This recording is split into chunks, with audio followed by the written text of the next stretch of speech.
பஞ்ச முதல்வர்களை வென்ற விஜய். பஞ்ச முதல்வர்கள் யார் யார்? கலைஞர், எம்ஜிஆர், ஜெயலலிதா, ஸ்டாலின், எடப்பாடியார். எப்படி ஐவரையும் விஜய் வென்றார் தெரியுமா? இந்த 60 ஆண்டுகளில் கூட்டு வைத்து வெற்றி பெற்ற மற்ற கட்சிகளை இந்த 5 பேரும் மதிக்கவே இல்லை. தேர்தல் முடிந்த பிறகு நாம் யாரோ அவர்கள் யாரோ.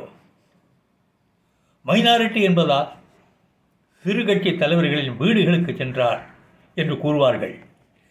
கலைஞர் அவர்களும் 2006இல் மைனாரிட்டி தானே. காங்கிரஸ் கட்சி கேட்டும் ஒரு மந்திரி கூட தரவில்லை. காரணம், மத்தியில் திமுகவை நம்பி காங்கிரஸ் கட்சி இருந்ததால். இனி என்ன சிக்கல் என்றால், திமுகவோ அதிமுகவோ மெஜாரிட்டி வந்தால் கூட சிறு கட்சிகளுக்கு மந்திரி பதவி தர வேண்டும்.